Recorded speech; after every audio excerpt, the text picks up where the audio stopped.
밖에 많이 춥나요?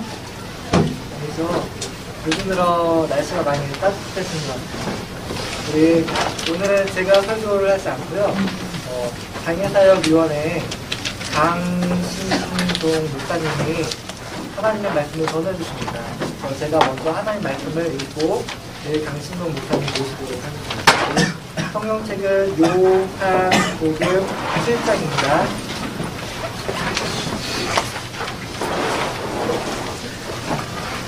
요한복음 7장 1절부터 14절까지입니다.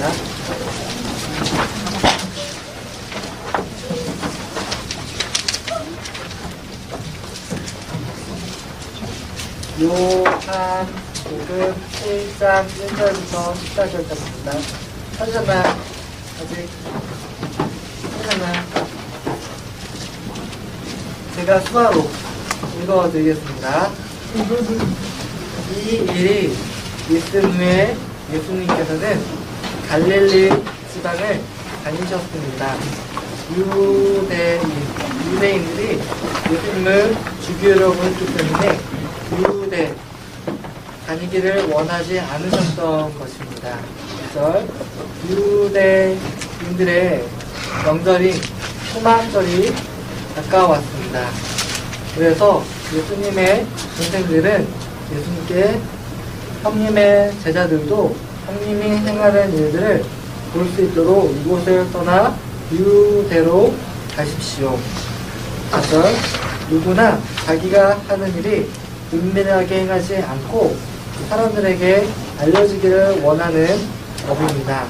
형님이 이런 일들을 행하고 계시다면 자신을 온 세상에 알리십시오라고 말했습니다. 예수님의 동생들이 이렇게 말하는 것은 그들도 예수님을 믿지 않았기 때문입니다. 그래서 예수님께서는 그들에게 말씀하셨습니다. 내 때는 아직 오지 않았다. 하지만 너희 때는 항상 준비되어 있다. 7절 세상이 너희는 미워할 수 없겠지만 나는 미워하고 있다. 이는 내가 세상에 대해서 또 세상에 행하는 일들에 대해서 악하다고 증언하기 때문이다.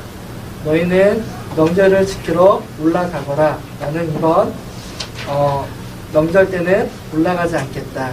내 때가 아직 이르지 않았다. 예수께서는 이 말씀하시고 그냥 갈릴리에 머물러 계셨습니다. 10절 그러나 예수님의 동생들이 명절을 지키러 올라간 후 예수님께서는 사람들의 눈에 띄지 않게 은밀히 올라가셨습니다. 그래서 유대인들은 명절에 예수님을 찾으며 어디에 계시냐고 물었습니다. 사람들 사이에서는 예수님에 대한 여러 말이 있었습니다. 그는 좋은 사람이라고 말하는 사람이 있는가 하면 아니다. 오히려 그는 사람들을 속이고 있다라고 말하는 사람도 있었습니다. 그러나 사람들은 유대인들을 두려워했기 때문에 아무도 예수님에 대해서 드러내놓고 말하는 사람이 없었습니다. 명절이 절반가량 지났을 무렵 예수님께서는 성전 뜰에 올라가 가르치기 시작하셨습니다. 오늘 설교 제목은 불이 아시죠? 불이야 싸우기라는 제목입니다. 장신조 목사님 모셔서 이하 말씀 들어보도록 하겠습니다.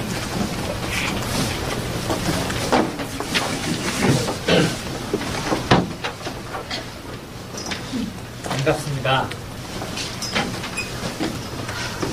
너무 많네요, 사람. 네. 이렇게 열심 내는 모습이 참 아름다워 보입니다. 하나님께서 여러분을 보고 많이 축복하시리라고 믿습니다. 여러분들은 신앙생활을 하시면 하나님께서 많이 복을 주실 거라고 기대하고 계실 것입니다. 그렇지 않으세요?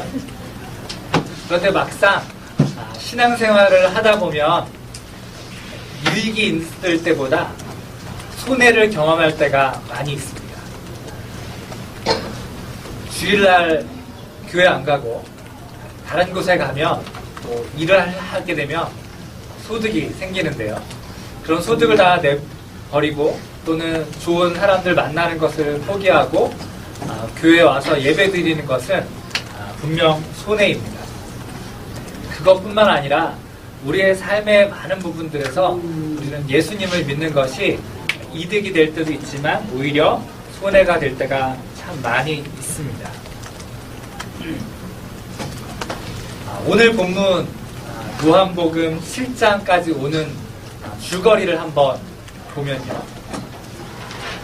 예수님께서 이 땅에 오셨습니다. 그래서 일을 시작하시는데요. 일을 하시니까 사람들이 모여들었습니다. 그 중에 한 사람이 니고데모라고 하는 사람입니다. 유대의 교사죠. 나름대로 높은 지위를 가지고 있는 사람입니다. 그런데 그런 사람이 예수님께 찾아왔습니다. 찾아와서 예수님께 묻지요. 어떻게 하면 구원을 얻을 수 있겠습니까? 그랬더니 예수님께서 거듭나야 된다 이렇게 말씀하셨습니다. 이해를 할 수 없었습니다. 어떻게 하면 거듭날 수 있습니까? 엄마 뱃속에 다시 들어갔다가 다시 나와야 됩니까? 그렇게 물었습니다. 그러자 예수님께서 내가 말하는 것은 육적인 이야기가 아니라 영적인 이야기라고 하는 것을 말씀하셨습니다. 그러면서 이렇게 말씀하셨죠. 육으로 태어난 사람은 육적인 것만 본다. 반면에 영으로 태어난 사람은 영적인 것을 볼 수 있다. 이렇게 말씀하셨습니다. 그러면서 거듭나야 된다는 것은 영적인 사람으로 태어나야 한다라는 것을 가르쳐 주셨습니다. 다시 말하면 육적인 사람이 아니라 영적인 사람이 되어야만 구원받는다라고 하는 이야기입니다. 그 이야기가 있은 다음에요. 쭉 이야기가 넘어오다 보면 예수님께서 광야에서 오병이어의 기적을 행하십니다. 떡 5개와 물고기 2마리로 많은 배고픈 사람들에게 먹을 것을 해결해 주시죠. 그러다 보니까 사람들이 다 놀랐습니다. 저 예수님만 붙잡으면 우리가 배고픈 문제는 없겠다. 뿐만 아니라 지금 이스라엘이 로마의 점령당에 있는데 예수님이 왕이면 이 이스라엘이 로마를 무너뜨리고 큰 나라로 발전할 수 있겠다라고 하는 기대를 가졌습니다. 뿐만 아니라 우리가 필요로 하는 많은 것들을 예수님이 해결해 주실 수 있으리라고 생각했습니다. 그래서 예수님을 붙잡아서 자신들의 왕으로 세우려고 했죠. 무슨 얘기냐면 사람들은 모두 다 육적인 눈으로 볼 때 예수님이 최고다 여겼습니다. 그래서 예수님을 붙잡아야 된다고 생각을 했습니다. 그런데 예수님은 도망가셨습니다. 그리고 그 다음에 다시 나타나셨는데요. 사람들에게 말씀하셨습니다. 나는 생명의 떡이다. 그런데 내가 관심을 갖는 것은 육적인 것이 아니고 영적인 것이다. 육적인 것은 무익하다. 유익이 없다. 이렇게 이야기하시고요. 나는 영원한 생명을 주는 생명으로 내 살과 피를 줄 것이다. 그렇게 이야기했습니다. 그러자 사람들이 힘들어했습니다. 첫 번째는 사람들은 육적인 것을 찾고 있는데 예수님은 저 영적인 것만 얘기하니까 내 필요로 한 거를 얘기하지 않잖아요. 그래서 실망했습니다. 두 번째는 예수님이 너무 어려운 얘기만 계속 하고 있는 거예요. 왜 그러냐면 이 땅의 얘기를 하면 좀 알아듣겠는데 저 알지 못하는 영원한 세계에 대한 이야기를 하니까 알아들을 수가 없었습니다. 예수님이 비록 많은 놀라운 일을 했지만 그게 우리들한테 유익이 안 될 거라는 얘기를 예수님이 자꾸 하시니까 이제 더 이상 기대가 안 생기는 거죠. 그래서 사람들이 어떻게 하기로 했냐면 예수님을 떠나가 버렸습니다. 제자들에게 물었습니다. 너희들도 저 사람들처럼 나를 떠나고 갈 것이냐? 그랬더니 베드로가 대답합니다. 생명의 말씀이 계신데 우리가 어떻게 떠나겠습니까? 그리고 이제 오늘 본문에 이르게 됩니다. 아까 말했지만 많은 사람들이 떠나갔습니다. 그리고 유대인들은 예수님을 잡아서 죽이려고 하고 있습니다. 그래서 예수님이 유대 땅으로 들어가지 못하시고요. 저 멀리 가나안 땅에 머물러 계십니다. 그러자 예수님의 형제들이 예수님께 이야기하죠. 당신이 자신을 나타내려는 거 아니냐. 그래야 많은 사람이 따르고 그래야 당신을 높일 거 아니냐. 당신의 능력을 많은 사람들이 모인 곳 가운데서 좀 나타내라. 너 자신을 세상에 나타내라. 이렇게 요구를 합니다. 그렇게 나타날 수 있는 방법이 뭐냐면요. 유대인의 명절,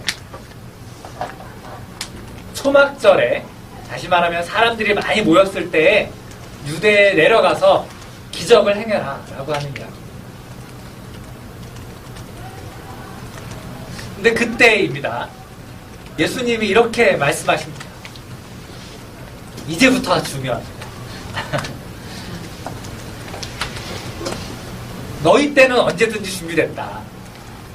너희들은 이제 언제 가도 환영받을 거다. 근데 나는 아직 때가 안 됐다. 왜냐하면 나는 내려가면 위험하다. 왜 위험하냐 하면 내가 옳은 얘기를 하기 때문에 사람들이 나를 미워한다. 그런 이야기 하셨습니다. 그리고 예수님이 이 때를 매우 고민하면서 정합니다. 사실은 예수님의 혼자 결정하는 게 아니고요. 하나님 아버지께서 가르쳐 주신 때가 언제인지를 알아내려고 또 그 때에 순종하려고 계속 기다리고 인내하고 신중한 모습을 보여주고 있는 것이 바로 오늘의 모습입니다. 왜 예수님이 이렇게 때를 신중하게 결정해야 됩니까? 옳은 얘기를 해서 사람들이 미워하게 되었기 때문에 그렇습니다.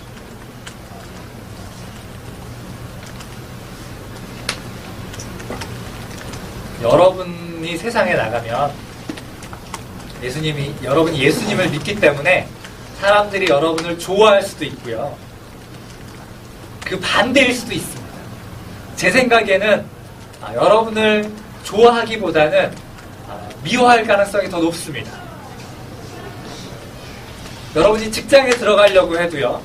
신앙생활 하는 게 걸림돌이 될 가능성이 있고요. 여러분이 다른 친구들과 함께 재미있는 곳에 가려고 해도 여러분의 신앙생활 때문에 방해된다라고 얘기하는 사람들이 더 많을 것입니다. 여러분 예수 믿는 게 손해된다니까요. 그래서 여러분이 뭔가 일을 하려고 하면 쉽지 않습니다. 우리는 하나님이 우리 예수 믿는 사람을 축복하셔서 일이 잘 될 거라고 기대를 하고 있잖아요. 근데 너무나도 아쉬운 게 있습니다. 사실은 그렇지 않다는 거예요. 사실은 예수님 믿으면 힘들고 어려워요. 뜻대로 안 됩니다. 사람들이 우리를 외면하고요. 우리를 좋아하지 않아요. 어디 놀러 가려고 해도 안 데려가고 싶고, 직장에 들어가고 싶어도 취업 안 시키려고 하고요. 여러 가지로 우리는 손해를 봐야만 됩니다. 그럼 여러분 어떻게 해야 되겠습니까? 두 가지 방법이 있습니다. 예수님을 포기하는 방법이 있고요. 아니면 여러분의 유익을 포기하는 방법이 있습니다. 어느 쪽으로 선택하시겠습니까? 예수님 믿는 것도 붙잡고 싶고 손해도 안 보고 싶죠? 어떠세요? 혹시 손해 기꺼이 보면서라도 예수님 믿겠다 하시는 분 손 들어봐 주십시오. 와, 훌륭합니다. 저는 별로 훌륭하지가 못해요. 그래서 예수님 믿고 손해보는 거 별로 반갑지 않습니다. 그런 사람이 저는 솔직한 사람이라고 생각합니다. 그렇지 않아요? 네. 그런데 예수님 믿고 손해보지 않을 수 있는 방법이 있습니다. 물론 어떤 때는 손해를 봐야 됩니다. 어쩔 수 없는 때가 있지만요. 예수 믿어도 꼭 손해봐야만 하는 것은 아닙니다. 그런데 예수님을 믿고 손해를 안 보기 위해서는 예수님과 같아야 됩니다. 무슨 얘기냐면요. 신중하셔야 됩니다.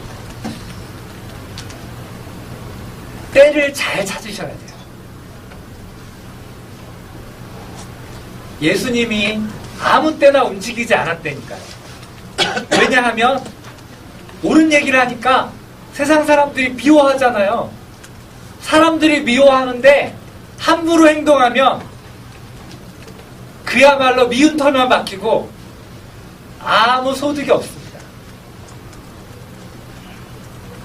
사람들이 미워하는 건 어쩔 수 없더라도 뭔가 소득이 있으려면, 열매가 있으려면요, 신중해야 됩니다. 때를 잘 선택해야 됩니다. 여러분도 때를 잘 정하시면 예수님 믿는 것이 유익이 될 수 있습니다. 그렇지만 여러분이 함부로 행동하면 예수님 믿는 게 항상 손해만 될 겁니다. 그것뿐만이 아니에요. 여러분이 하나님의 이름을 먹칠하는 역할이 될 수도 있을 것입니다.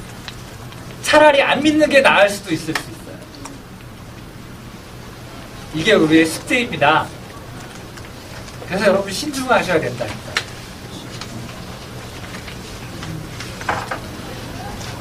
언제가 하나님의 때인가?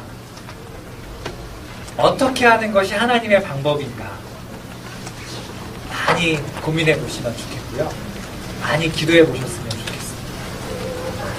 하나님께서 가르쳐 주실 때를 찾으셨으면 좋겠고, 때로는 기다리기도 하시고요. 때로는 하나님의 이름으로 과감하게 움직이셔야 합니다. 세상 사람들처럼 함부로 움직여서도 안 되고요. 세상 사람들처럼 미련하게 기다리고 있어서도 안 됩니다. 하나님의 때를 잘 기다리셨다가 하나님이 가라 하면 얼른 움직이셔야 돼요. 반대로 하나님이 기다려라 하면 아무리 움직이고 싶어도 기다리셔야만 합니다. 전 여러분들이 그런 분이 되셨으면 좋겠습니다. 하나님이 가르쳐 주시는 때에 움직일 수 있는 사람이 되었으면 좋겠습니다. 하나님이 기다리라고 할 때 기다릴 줄 아는 사람이 되었으면 좋겠습니다. 그러면 하나님의 주시는 은혜들을 많이 누리실 수 있을 것입니다. 그런데 함부로 행동하면 하나님을 욕되게 할 것입니다. 그게 여러분에게 주어진 일이에요.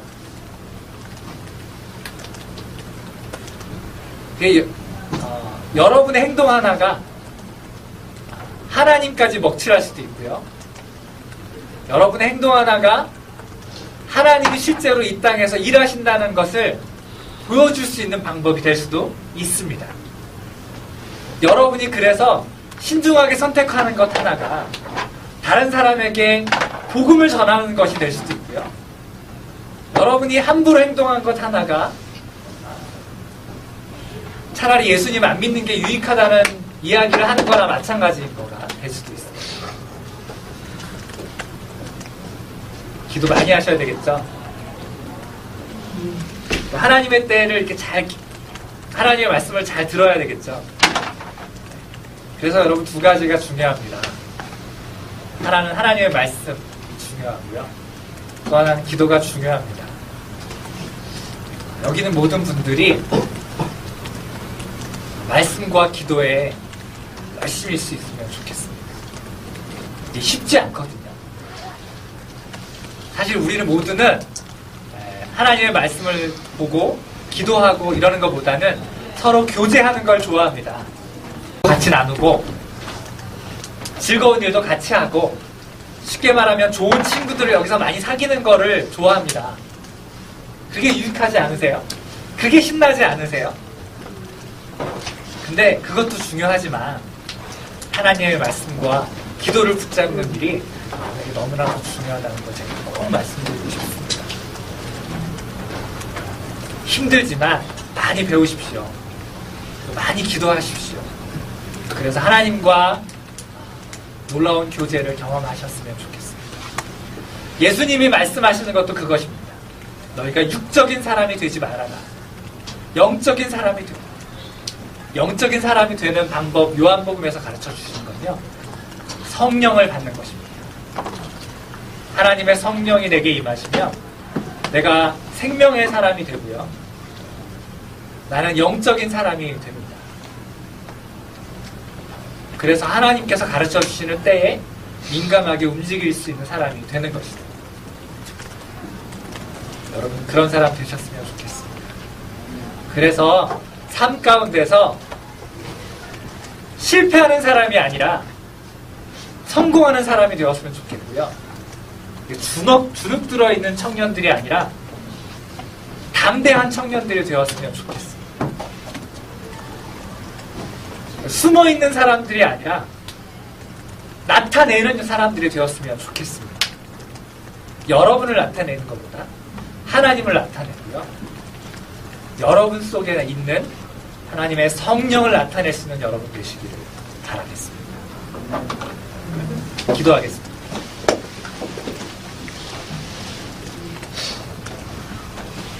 하나님 아버지, 오늘 저희가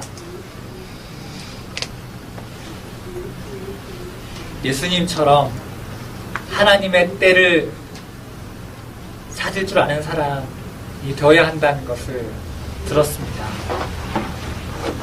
아버지 하나님께서 우리에게 신중할 수 있도록 도와주시고 하나님께서 가르쳐 주시는 때를 잘 분별할 수 있도록 도와주시옵소서. 기다리라 할 때 잘 기다릴 수 있게 하시고 움직이라 할 때 담대하게 움직일 수 있도록 도와주시옵소서. 그래서 우리의 삶 가운데서 늘 승리하는 우리가 되게 하여 주옵소서. 늘 담대한 우리가 되게 하여 주시옵소서. 늘 하나님의 영광을 나타내는 하나님의 용사들이 되게 하여 주시옵소서. 예수님의 이름으로 기도드립니다. 아멘. 지금은 우리 주 예수 그리스도의 은혜와 아버지 하나님의 사랑하심과 성령님의 교통하심이 아버지 하나님께 민감하게 살아가기를 원하는 이 모든 청년들을 위해 여기 있는 모든 사람들을 위해 함께 하시기를 간절히 축원하옵나이다. 아멘.